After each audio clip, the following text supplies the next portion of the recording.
They said the terror was over when my voice fell silent. They were wrong. Terror does not live in a man. It lives in what remains after he is removed. When they took me away, they believed they were saving the revolution from excess. But excess does not vanish when its author disappears. It learns to operate without conscience. This is not the story of my end. This is the story of what happened when the revolution no longer had anyone left to blame.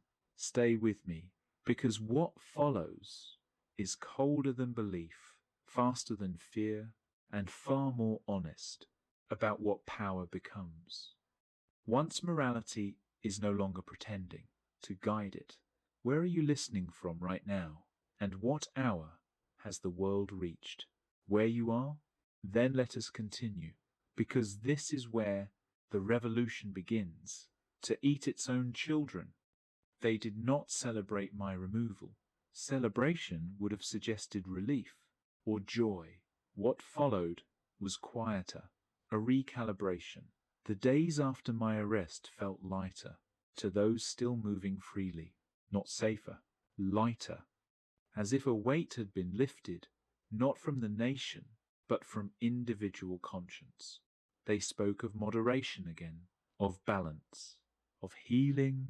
The language softened overnight, but the machinery did not. The committees remained. The lists continued. The procedures stayed intact. Only the justification changed. What had once been done in the name of virtue was now done in the name of stability, a gentler word for the same momentum. Men who had whispered in fear now spoke with practiced caution. They denounced excess carefully while preserving every mechanism that had made excess possible.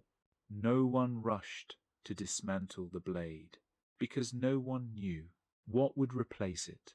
I watched from absence as the revolution learned a new lesson, that you can condemn terror without relinquishing power. They blamed me, softly at first, as an aberration, a distortion, a necessary phase, now overcome. This was convenient, because if terror had a face, it could be buried with the body.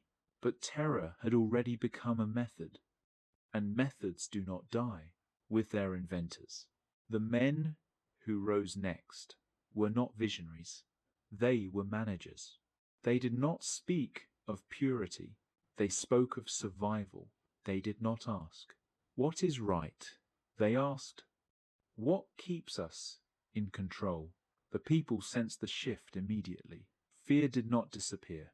It changed texture. Where once it had been moral, fear of being impure, of betraying the revolution, it became practical. Fear of saying too much, fear of saying too little, fear of being noticed at all. This was worse, because moral fear still believes in something. Practical fear believes only in endurance. The revolution slowed, but it did not stop. It devoured more quietly now. Without speeches, without philosophy, efficiency had learned to wear moderation's face. And this is the great lie of Thermidor, that removing one man removes a system. In truth, it perfects it, because once the conscience is gone, power no longer needs to explain itself. It only needs to continue, and it did. What surprised them was not how quickly I was removed. It was how little changed afterward. The guillotine still stood.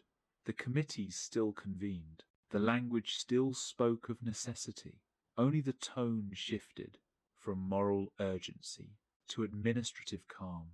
They called this recovery. I recognized it as fatigue. A revolution does not heal by becoming quieter. It heals by becoming honest. And honesty now was dangerous. Men who had once denounced hesitation began to praise moderation, not because they believed in it, but because it placed distance between themselves and what had already been done. They spoke of excess as if it had been accidental, as if it had arrived uninvited, as if it had not been carefully reasoned into existence. This rewriting happened quickly, not in books, but in conversations, in the way former allies avoided eye contact, in how blame became singular, convenient, dead. I became a boundary. Everything before me could be explained. Everything after me could be excused. This was not justice. It was insulation. The people sensed the hollowness. They did not rise again. They withdrew. A nation exhausted by fear does not rebel. It waits. Waiting became the new civic virtue. Not hope, not participation, endurance. They endured uncertainty. They endured new arrests. They endured the absence of clarity. Because clarity had become suspect. Anyone who spoke too precisely was now dangerous. The same precision that had once elevated me now condemned others. That irony did not go unnoticed. Those who held power in Thermidor did not trust one another. Trust requires a future. They governed as if tomorrow might expose them. So they governed quickly, defensively, without memory. They dismantled nothing essential. The blade was reframed, the prisons renamed, the committees reorganized. Structure survived. Only meaning shifted. Where virtue had once justified terror, now stability did. A softer word, a duller blade. But the cut was the same. I watched, from absence, as fear learned a new lesson. That you can survive a revolution by saying nothing. That silence, not belief, was the safest allegiance. This was the final corruption, not terror, but apathy trained as wisdom. The revolution did not end in Thermidor. It hollowed. And a hollow revolution does not collapse dramatically. It decays, slowly, politely, with meetings and reforms and promises that never quite reach the ground. They told themselves they had restored balance. But balance without conscience is merely exhaustion standing still. And stillness, after so much motion, feels like peace. It is not. It is surrender without admitting defeat. Thermidor was not the triumph over terror. It was the moment the revolution lost the courage to ask itself what it had become. And that loss, that quiet retreat from reflection, did more damage than any blade ever could. Because when a society chooses, forgetting over reckoning, it does not move forward. It simply waits for the next certainty to arrive. And one always does. What followed was not relief. Relief has warmth. This had none. It was as if the nation exhaled and discovered it no longer remembered how to breathe freely. The men who survived Thermidor learned a new discipline, not ideological discipline, emotional discipline. They trained their faces to reveal nothing, their voices to carry no weight, their beliefs to remain conveniently unfinished. Conviction became dangerous.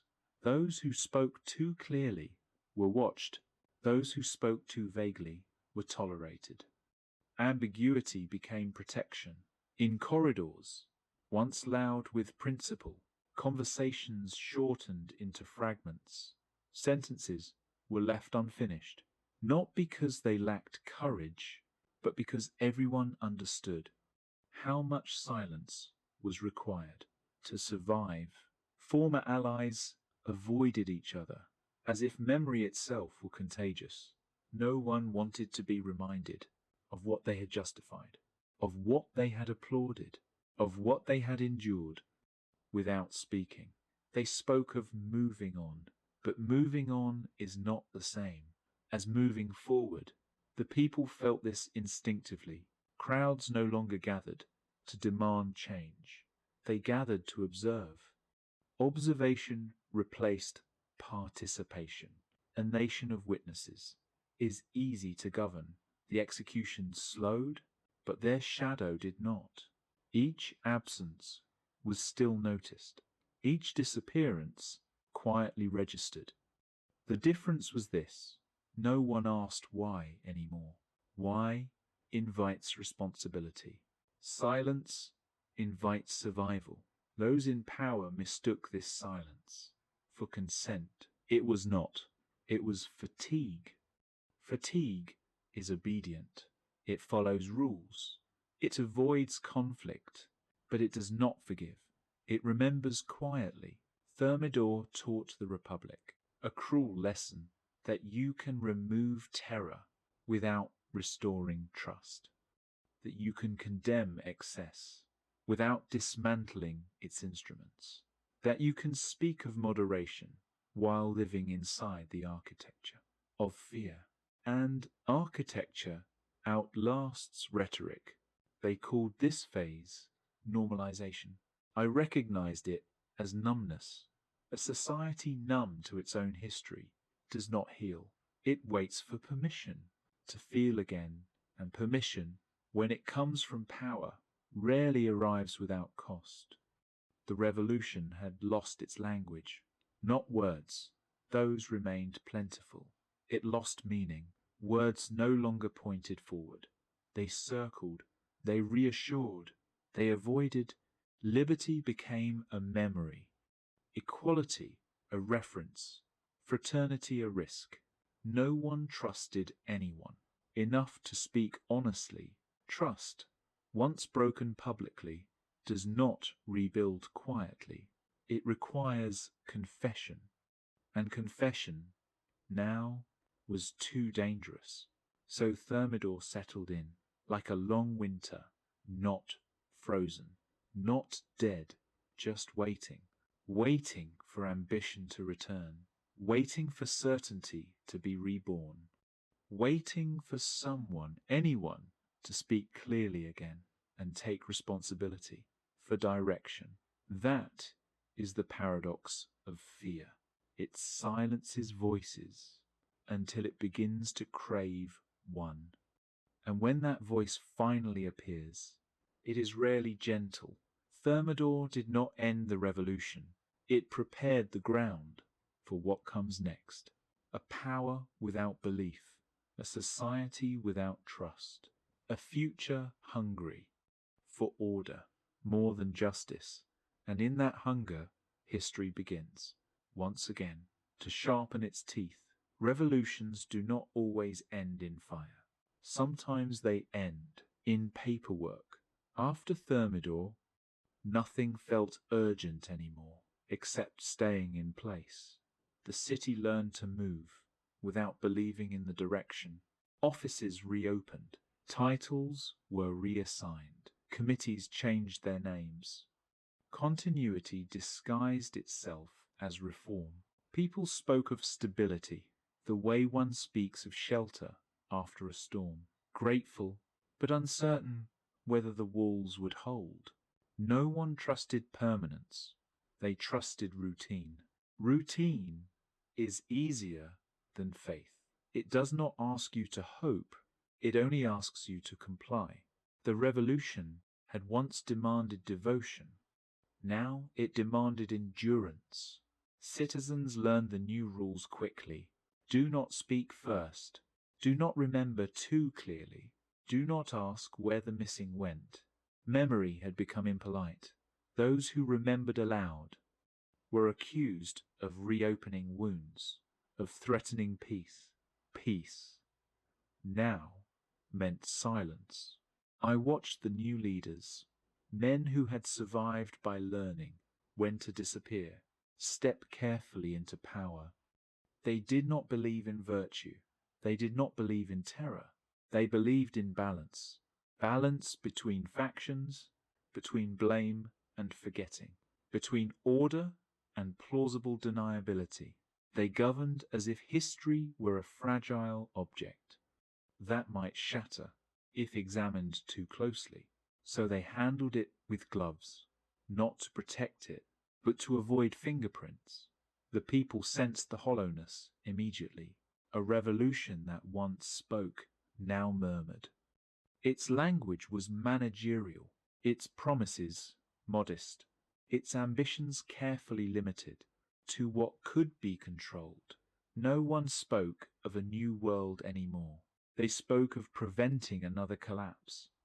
This is how exhaustion governs, not by inspiring, but by narrowing possibility. Dreams are dangerous. When people are tired, hope requires energy. And the nation had spent all of it. Markets filled again. Cafes reopened. Laughter returned, cautiously, like a guest unsure of welcome. But beneath it all ran a quiet understanding that nothing meaningful was allowed to change too much. Change had become frightening. The revolution had taught them that. I thought, had I still been able to think as a participant, that this was the most honest moment of all. Not idealistic, not brutal, just human. A society learning, painfully, that it could not live forever at the edge of belief. But honesty without courage does not transform. It settles. And settlement, after upheaval, feels like wisdom. Yet wisdom that refuses to remember is merely fatigue, pretending to be mature. The revolution had grown old, not in years, but in spirit. It no longer asked, "What should we become?" It asked only, "How do we avoid becoming that again?" And that question, asked often enough, shrinks the future. Because a future built on avoidance is not a future. It is a pause, a long one. And pauses in history are never empty. They are waiting, waiting for ambition to rediscover hunger, waiting for certainty to return with a new face, waiting for someone less tired to decide where the nation should go next. After Thermidor, the revolution did not die. It fell asleep. And sleep, deep, unexamined sleep, is when old instincts begin to dream again. What followed was not emptiness. It was administration. Files replaced slogans. Schedules replaced belief. Men who once shouted learned to calculate. The revolution had taught them one thing perfectly, that survival belongs to those who understand timing. They did not speak of justice anymore. Justice implies judgment. They spoke of order. Order implies continuation. The people adapted. Adaptation is the quietest form of surrender. It requires no announcement, only adjustment. They learned which streets to avoid, which names not to mention, which memories to keep private. Private memory became the last refuge of truth. Public memory was negotiated. In cafes, conversations drifted carefully. Jokes ended early. Laughter arrived with an apology attached. Not fear exactly, fatigue. Fatigue makes people careful, not because they are afraid of punishment, but because they cannot afford disruption. Disruption costs energy. Energy had been spent. Those who held power understood this instinctively. They did not rule through terror. They ruled through predictability. Predictability feels safe after chaos. And safety, once tasted, becomes addictive. They promised no more extremes, no more grand visions, No more moral crusades. Only management. This promise reassured everyone and inspired no one, which was precisely the point. In the absence of belief, ambition learned to camouflage itself. It stopped announcing ideals and began offering solutions. Small ones, practical ones, temporary ones that somehow lasted. Power no longer wore conviction, it wore competence. And competence, unlike ideology, is difficult to argue against. Those who questioned too deeply were labeled irresponsible. Those who remembered too vividly were labeled divisive. Healing, they were told, required forgetting. But forgetting is not healing. It is postponement, with a smile. The revolution's children grew up inside this quiet compromise. They learned history as sequence, not as struggle. Names became dates. Dates became footnotes. The terror was discussed as a phase, an excess, an unfortunate necessity. No one spoke of responsibility. Responsibility is heavy. When everyone survived by adapting, I watched the Republic learn a new skill: how to live with unresolved guilt without naming it. This skill would serve it well and damn it later, because unresolved guilt does not disappear. It settles into institutions, into habits, into reflexes. It teaches people to accept less, to expect little, to fear intensity more than injustice. The people no longer asked for greatness. They asked for calm. Calm streets, calm markets, calm leadership. Calm is a low ambition, and low ambitions invite quiet conquerors. I saw the shape of what was coming before it had a face. A hunger not for ideals, but for direction. A desire not for virtue, but for decisiveness, without moral weight. Someone who would promise not a better world, but an end to waiting. This is how exhaustion prepares the ground for authority. Not loud authority, not ideological authority, personal authority. The kind that steps in gently and says, I will take care of this. You no longer need to think about it. And Tange. And people, tired of thinking, tired of choosing, tired of remembering. Listen, the Republic was not collapsing. It was yielding, yielding to the comfort of being led without being asked to believe. And belief, once abandoned, does not return easily. It returns wearing uniform, carrying order, promising rest. After Thermidor, after terror, after virtue. The nation did not want justice. It wanted relief. And relief, in history, is the most dangerous desire of all. I watched daily life reclaim its habits. Bread was weighed again. Streets were swept. Children learned new routes to school, routes that avoided memory. This return to normality was praised as progress. But normality, when it arrives too quickly, is often denial rehearsed as routine. The people no longer asked who ruled them. They asked whether the trains ran on time, whether prices would rise again, whether tomorrow would resemble today closely enough to be endured. Endurance had become the civic ideal. Those who governed understood this perfectly. They spoke softly now. They promised predictability. Predictability does not inspire loyalty. It purchases compliance. The assemblies grew thinner in spirit. Even as they filled in number, attendance replaced engagement.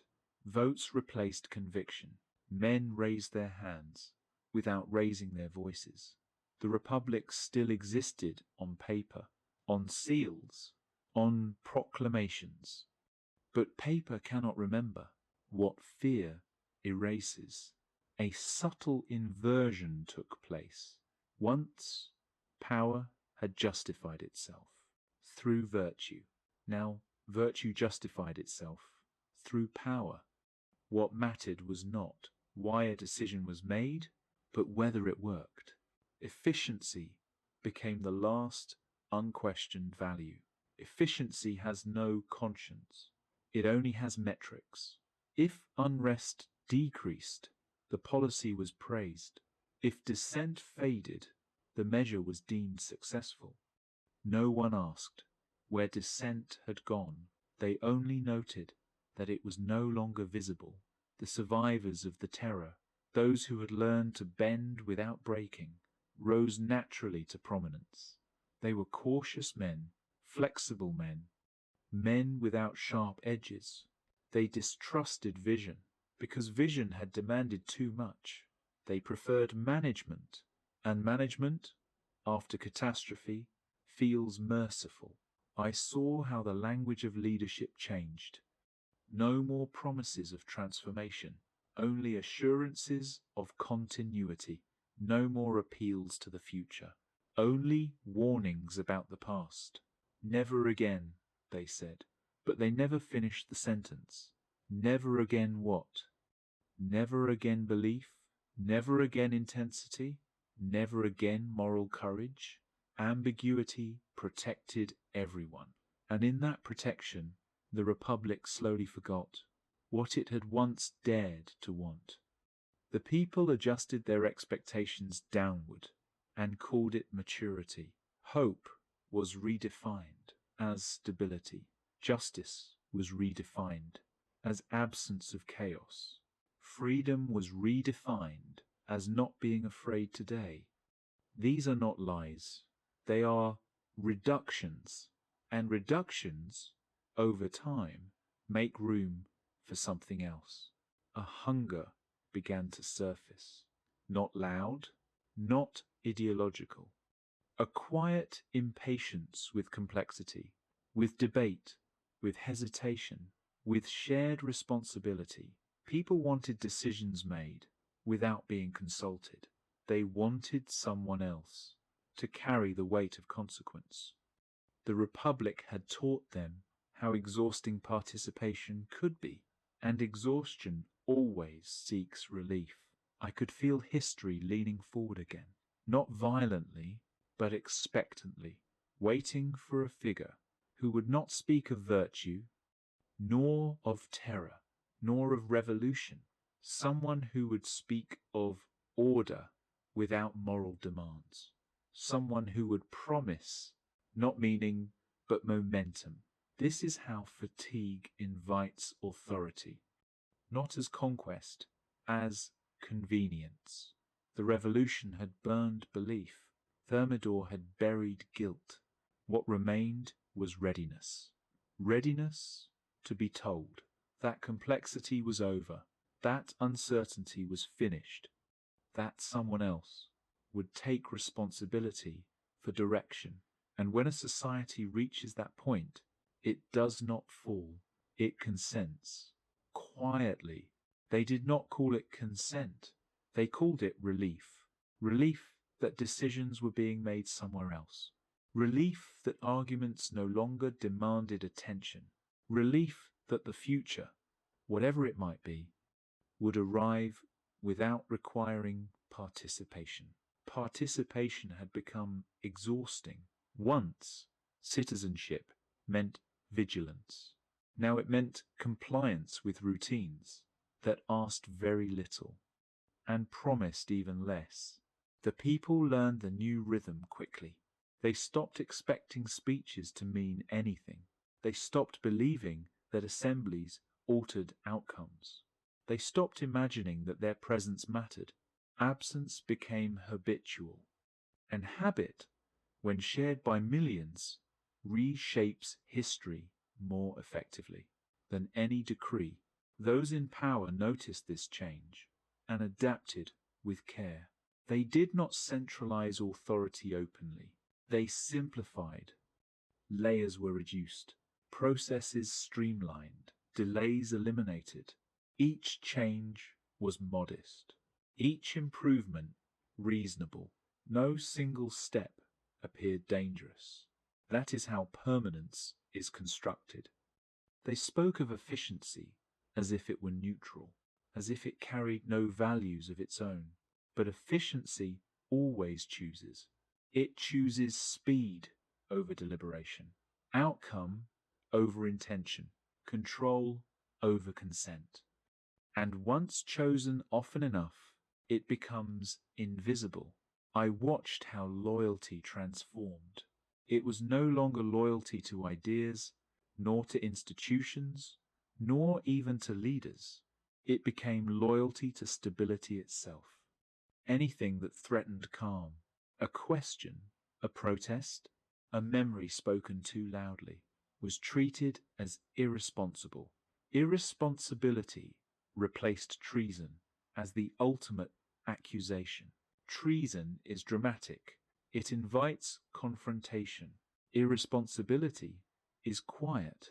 It invites correction. Correction feels humane. This was the final refinement of post-revolutionary power, to present control as care. Those who had lived through terror were the most susceptible.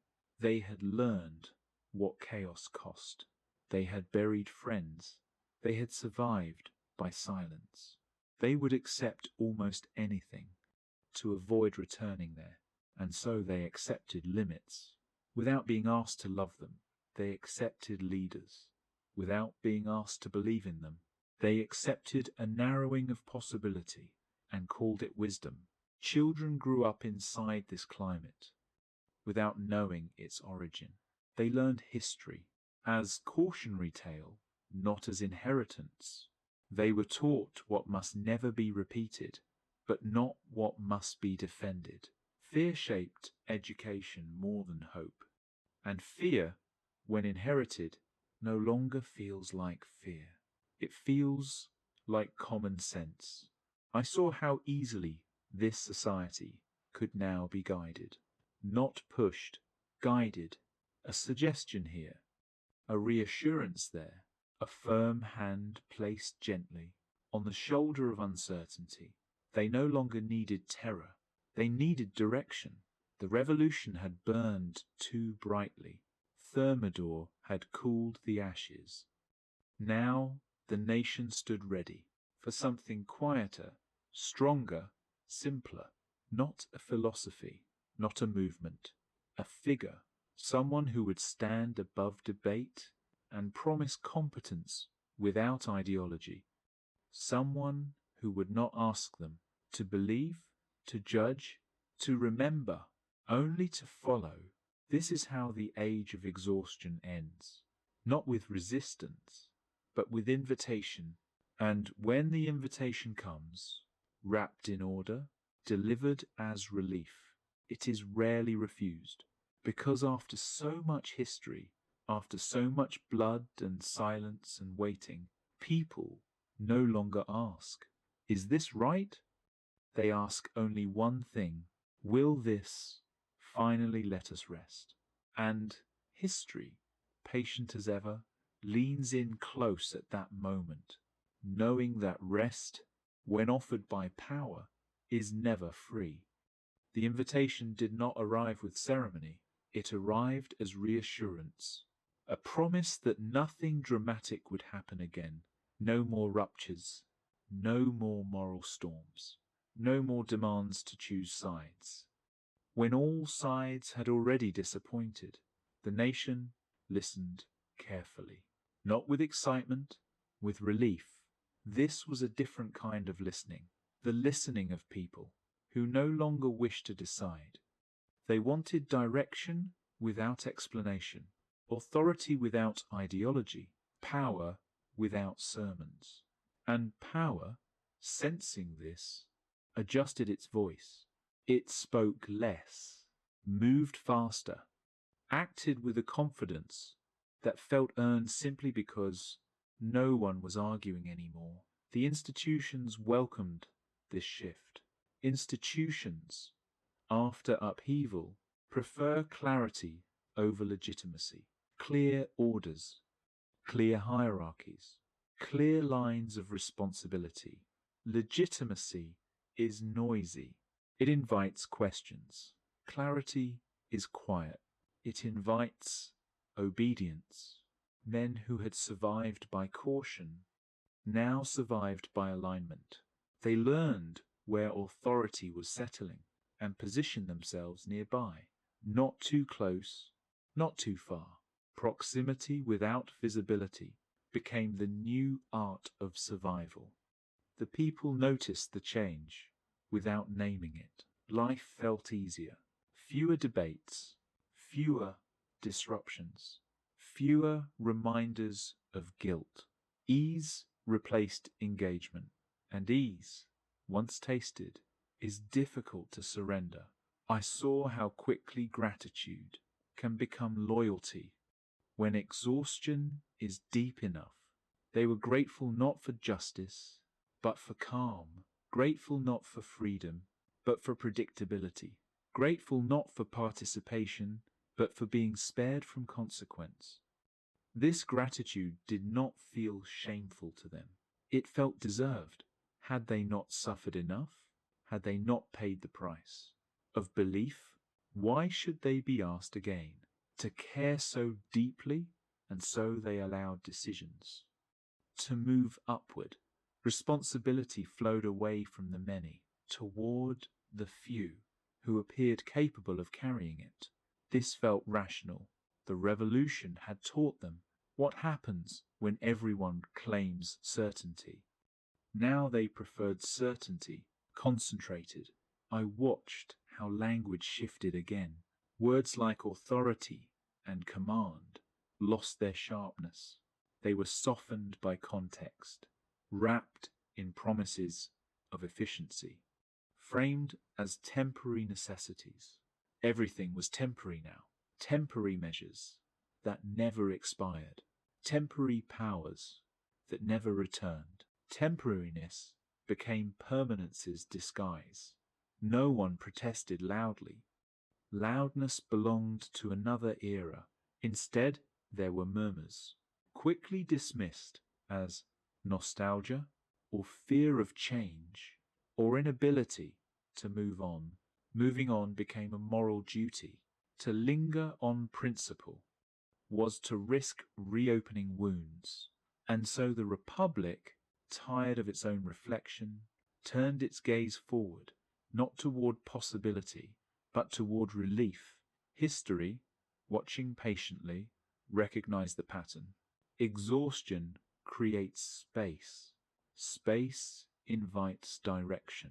Direction concentrates power.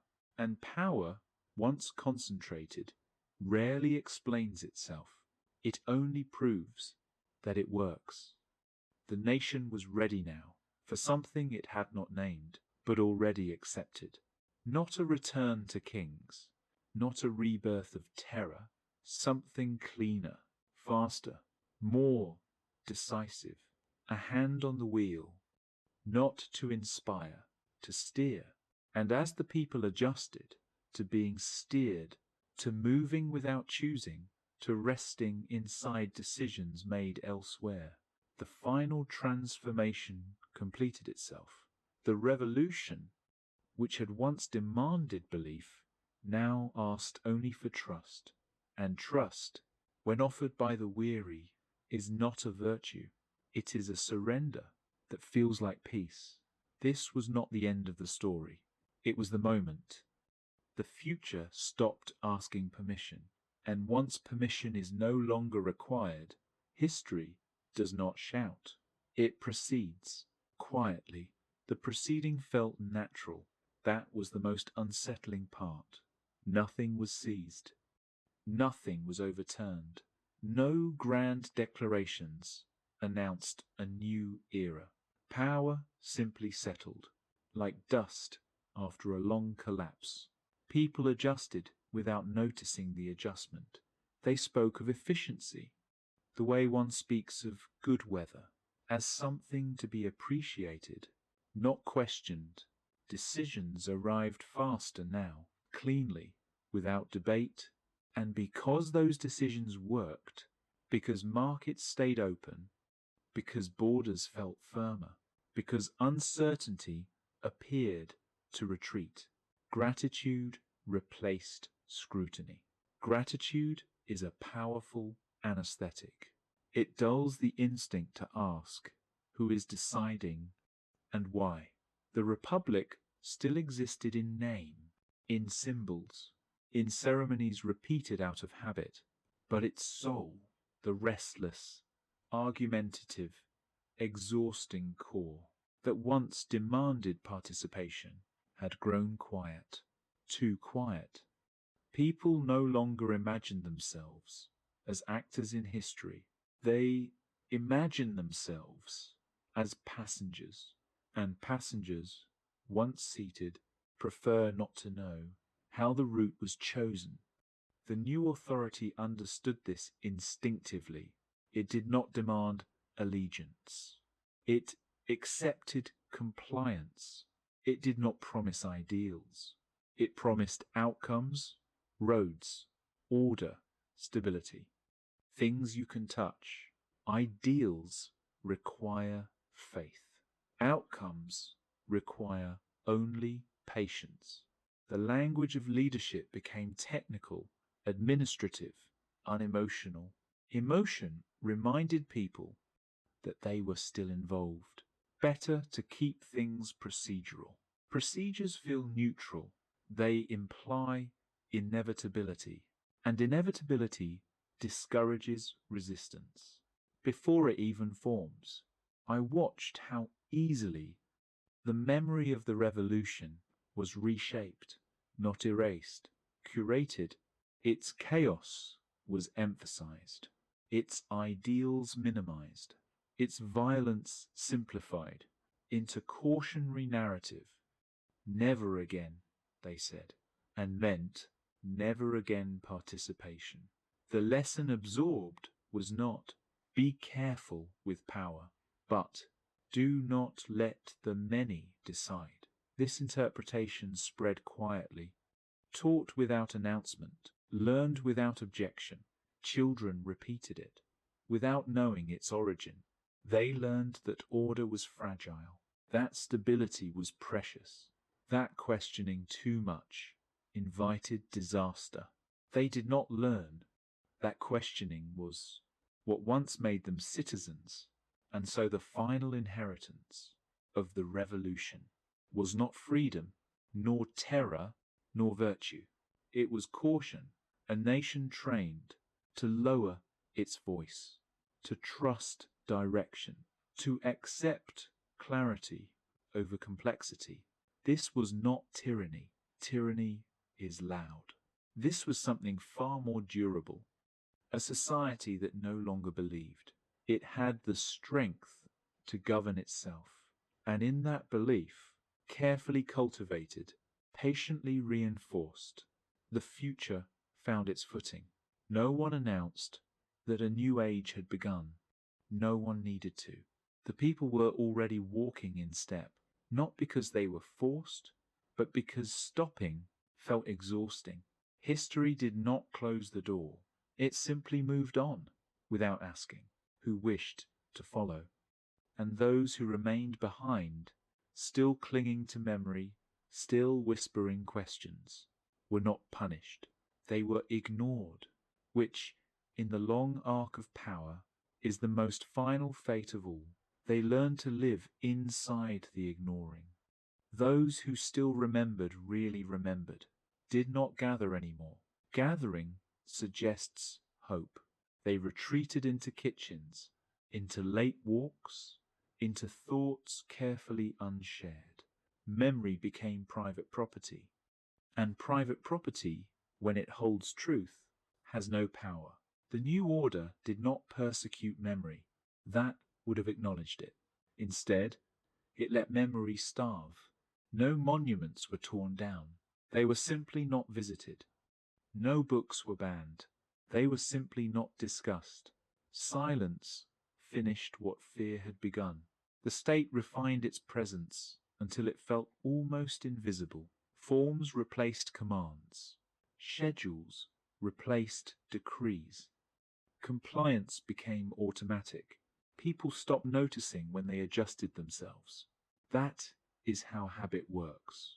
A slight pause before speaking, a careful word choice, a glance toward authority before deciding. None of this felt oppressive. It felt prudent. Prudence is how freedom teaches itself to step aside. Those who governed did not need cruelty.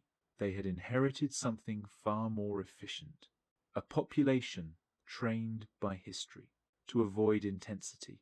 Intensity reminded them of loss, of chaos, of nights when certainty killed neighbors. So they welcomed calm, even when calm arrived, hand in hand with obedience. This was the true legacy of terror. Not blood, but the education of restraint without empowerment.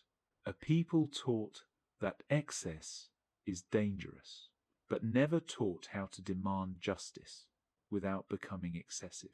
So they demanded nothing, they accepted, and acceptance, repeated daily, reshapes the future more thoroughly than any revolution.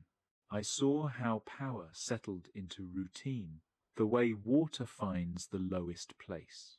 It did not need to declare itself permanent. Permanence arrived naturally.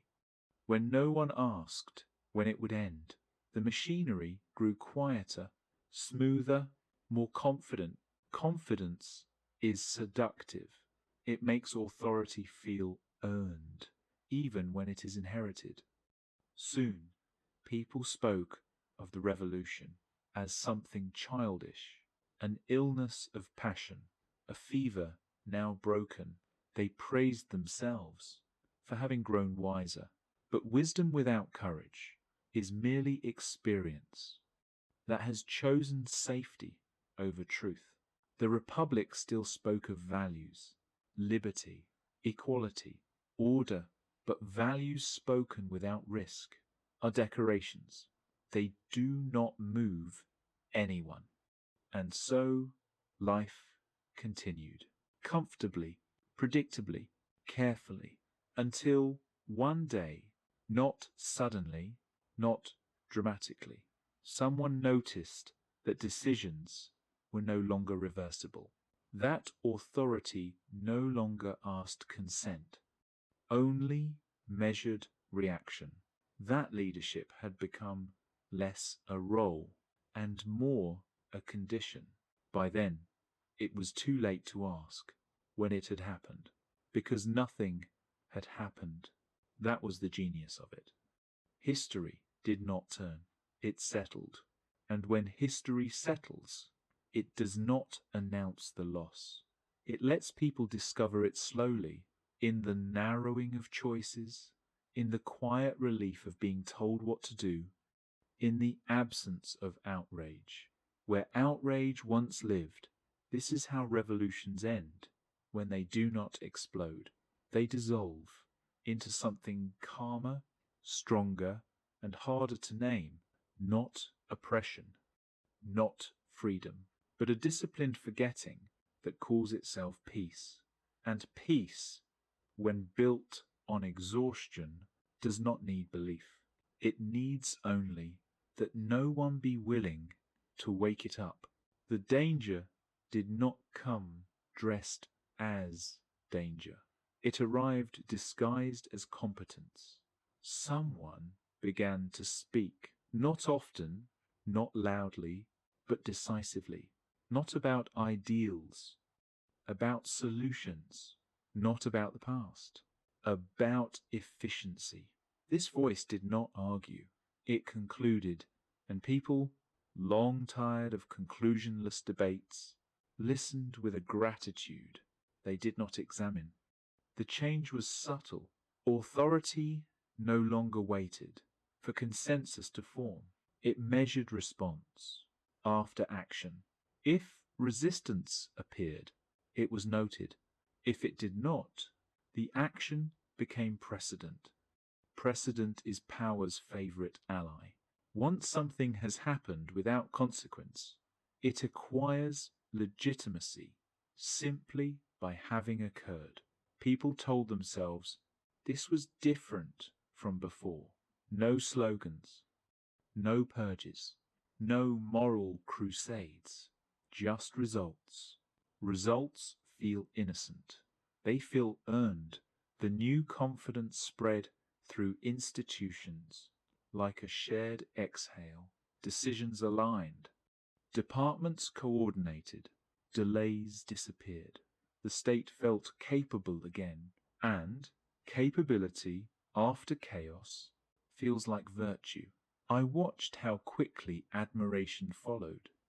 Not admiration for a person, that would have felt dangerous, but for effectiveness itself. Effectiveness does not ask to be loved, it asks to be trusted. Trust accumulated quietly. Those who still hesitated were not silenced, they were sidelined. Meetings moved on without them, plans were finalized before objections could form. Objections, after all, require energy, and energy had become scarce. The people did not feel ruled, they felt managed. Management does not offend dignity the way domination does. It offends responsibility, and responsibility, by now, was something most were relieved to surrender. The Republic's language adapted one final time. Freedom became security. Participation became order. Debate became delay. Delay, once reframed as danger, loses all defenders. Children learned this vocabulary. Without knowing it had replaced another. They learned to value calm above all else, to mistrust passion, to associate intensity with disaster. They did not fear authority, they feared disorder, and authority, presenting itself as the cure for disorder, was welcomed. No one voted for the end of the revolution. No one declared it finished. It simply stopped being necessary. History did not close a chapter. It filed it away. What emerged was not a tyranny of terror, nor a republic of virtue. It was something quieter, harder, more durable. A system that did not ask people to believe in it, only to benefit from it. And benefits, once felt, are difficult to question. This is how exhaustion completes its work. It hands the future to whoever promises, not to disturb it, not to awaken memory, not to demand courage, not to ask the many to carry the weight they once carried too fiercely. And so the age that followed did not call itself revolutionary. It called itself necessary. Necessary to restore order. Necessary to protect peace. Necessary to move on. Necessary enough that almost no one noticed how far they had already travelled from the moment they once believed the world could be remade. The revolution had taught them how to tear down a past. Exhaustion taught them how to accept a future. And between the two, in that quiet space where belief gives way to relief, power finally found the form it prefers most, unquestioned. The final transformation did not require force. Force belongs to beginnings. What came next belonged to endings. People woke each morning to a world that asked nothing of them except cooperation. Cooperation is easy to mistake for consent. The streets were orderly, the offices efficient, the language calm. Nothing felt stolen. Everything felt arranged. They told themselves this was what maturity looked like. A nation no longer intoxicated by ideas, no longer tempted by extremes. They were proud of this restraint. They mistook caution for wisdom. The new authority never demanded admiration. That would have felt theatrical. It accepted usefulness. Those who served well were kept. Those who questioned too deeply were reassigned, delayed, forgotten. Forgetting became administrative. No anger, no spectacle, just quiet removal from relevance. This was not cruelty, it was optimization. I watched how easily people adjusted to a world where the future was no longer debated, only scheduled. Schedules create the illusion of control. If you know what happens next, you feel safe, even if you did not choose it. The memory of revolution grew thin. It survived only in metaphors, in warnings to children about what happens when passion outruns reason. No one spoke of courage anymore. Courage had become suspicious. They praised moderation, balance, pragmatism, all fine words. None of them ask, who holds power? When no one is watching, the people believed they had escaped tyranny. They had entered something subtler, a world where authority did not need to threaten because it had already been accepted as necessary. Necessity is the most persuasive argument power can make. It leaves no room for refusal. I understood then, fully, finally, that the revolution had not failed. It had succeeded too completely. It taught the nation how fragile belief could be, how dangerous conviction was, how exhausting freedom might feel when taken seriously. And so the nation chose rest.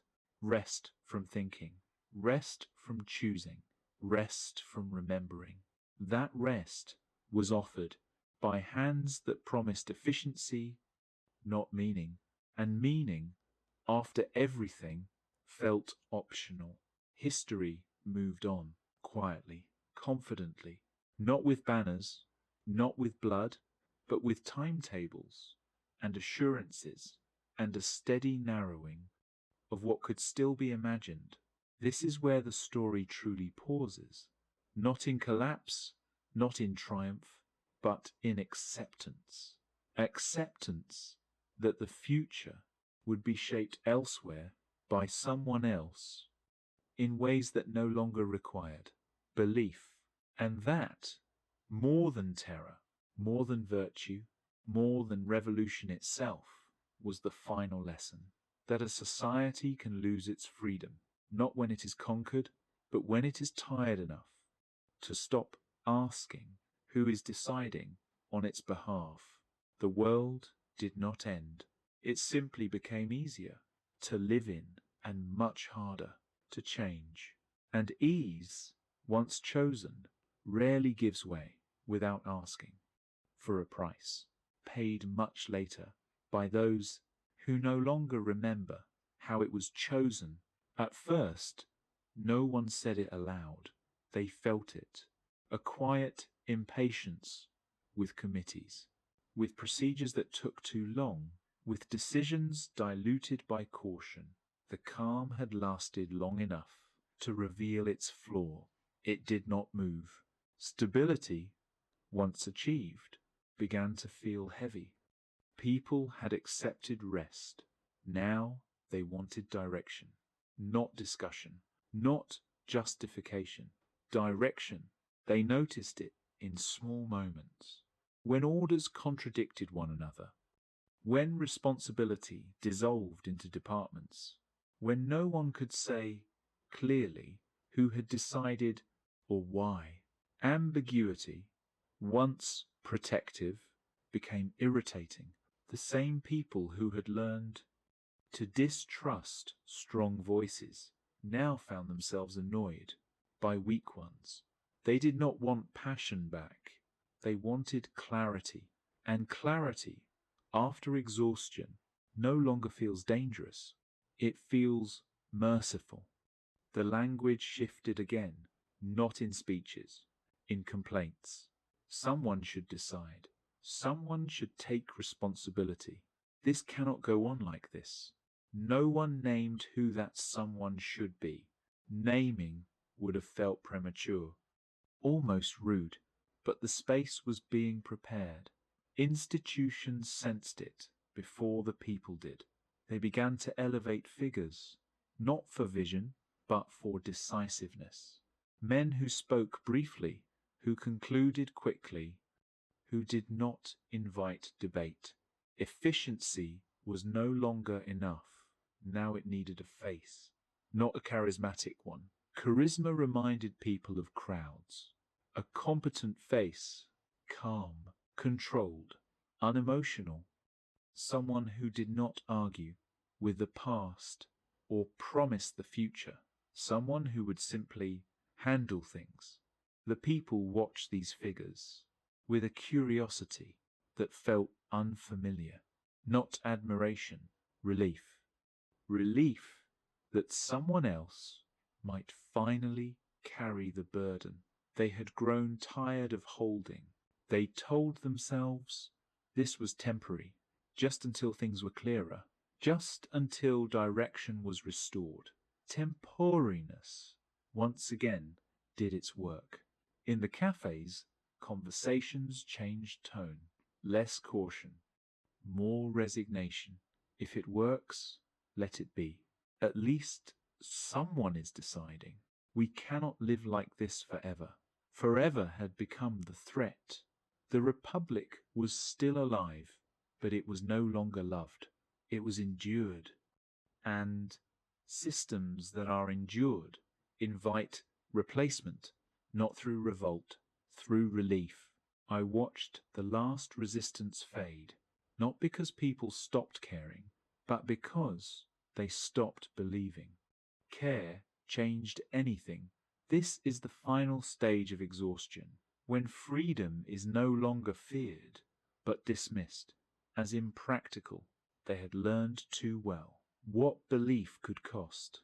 Now they wanted certainty without belief, authority without ideology, a future that did not ask them to choose. The nation stood at a threshold it did not recognize. Behind it, revolution, terror, moderation, fatigue. Ahead of it, something quieter, simpler, far more concentrated. No banners yet, no declarations, just a growing comfort with the idea that perhaps someone else should decide. And once that thought settles, once it feels reasonable, even kind, history does not need to push. It only needs to step forward and accept what has already been offered. At first, it was only comparison, not spoken aloud. Felt, this decision was faster, that order clearer, that voice steadier. No one said leader. That word still carried ghosts. They said capable, reliable, effective, harmless words, practical words, the kind that survive exhaustion.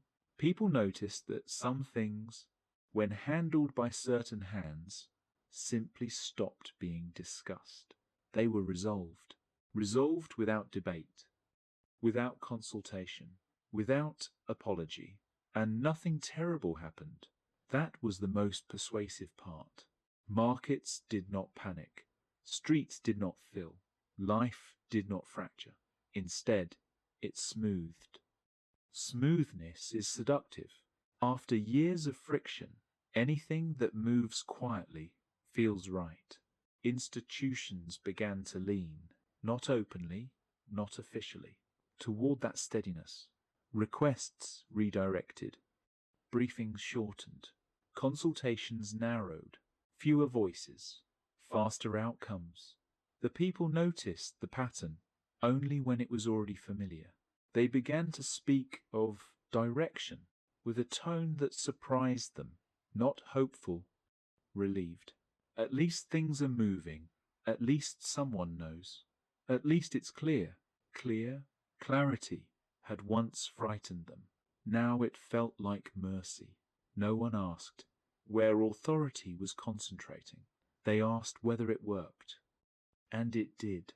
That was enough. The assemblies still met. The republic still spoke. But their words began to feel like echoes, formalities trailing behind, decisions already made elsewhere. This did not feel like loss. It felt like delegation. Delegation is how freedom steps aside without admitting it is leaving. I sensed the moment when expectations shifted, when people stopped asking, "What should we do?" and began asking, "What will he decide?" They did not notice. The pronoun, it slipped into language like a habit. No name yet, no announcement, just a center of gravity, quietly forming, the kind that draws movement without force. Those who still believed this arrangement was temporary found comfort in that belief. Everything had been temporary before. Why not this? Temporary is the most patient lie. Power tells, because by the time it expires, no one remembers how to live without it. The nation did not bow. It adjusted its expectations, adjusted its patience, adjusted its sense of responsibility. Freedom did not vanish. It became unnecessary. And when freedom is no longer needed, it does not protest. It waits until it is forgotten. At some point, it stopped being coincidence. Decisions aligned too neatly. Responses arrived too quickly. Contradictions vanished without discussion. The system had found a rhythm that did not require agreement. People began to anticipate outcomes before they were announced, not because they were informed, but because they had learned where certainty now resided. They adjusted their behavior accordingly. Petitions changed tone, requests shortened, language simplified. Why argue when direction was already known? No one felt silenced. They felt spared. Spared from the fatigue of deliberation. Spared from the risk of being wrong. Spared from responsibility. This relief deepened into habit. Habit became trust. Trust did not need ceremony. It grew quietly, from repetition. Each time something was decided swiftly, and nothing collapsed. The shadow grew heavier, not darker, denser. Institutions stopped pretending to lead. They coordinated. Coordination is obedience, with better posture. The assemblies still voted, but votes followed momentum, not conviction. Conviction had become inconvenient. It slowed things down. Those who insisted on process were not opposed. They were tolerated, then bypassed. Bypassing is gentler than confrontation and far more final. People noticed this only when they tried to intervene and found the moment had already passed. It's already been decided, they were told. And that sentence, spoken without malice, did more work than any threat ever could. The language of power continued to soften. No commands, no ultimatums, only assurances. This will be handled. Trust the process. There is a plan. Plans are comforting. When you are tired, they imply someone else has stayed awake. I felt the precise instant when curiosity replaced concern. Who is doing this? They wondered, not with suspicion, with gratitude. Gratitude is the final permission. Once gratitude appears, authority no longer needs to justify itself. It only needs to continue. Not disappointing. The shadow did not speak often. It did not need to. Its presence reorganized rooms before it entered them. People paused when it was mentioned, not out of fear, out of attention. Attention is power's most refined form. No one demanded allegiance. Allegiance followed utility. No one declared a new order. The old one simply stopped being relevant. This was not the return of tyranny. It was the evolution of convenience. A society that had learned how exhausting belief could be was now grateful to be relieved of it. The question was no longer, is this right? It had quietly become, does this work? And when that question governs, the answer always favors the one who decides fastest. Nothing was taken by force. That is what makes this moment dangerous. No one was dragged. No one was silenced publicly. No one was ordered to kneel. They simply stopped standing. The people did not lose their freedom in a single night. They placed it down carefully, the way one sets aside a heavy burden. After carrying it for too long, they told themselves this was temporary, that someone else would hold it until things were clearer. But clarity never returns. Once responsibility has been outsourced, what remained was not oppression, it was comfort. Comfort with decisions made elsewhere, comfort with not knowing, comfort with not being asked. And comfort, when repeated often enough, reshapes the soul of a nation. This is where exhaustion finishes its work, not with fear, not with terror, but with relief. The relief of no longer choosing. If you feel this moment is quiet, it is because history has learned that silence is the easiest way to cross a line no one wants to admit exists. This is the end of waiting and the beginning of something that does not announce itself until it is already in place.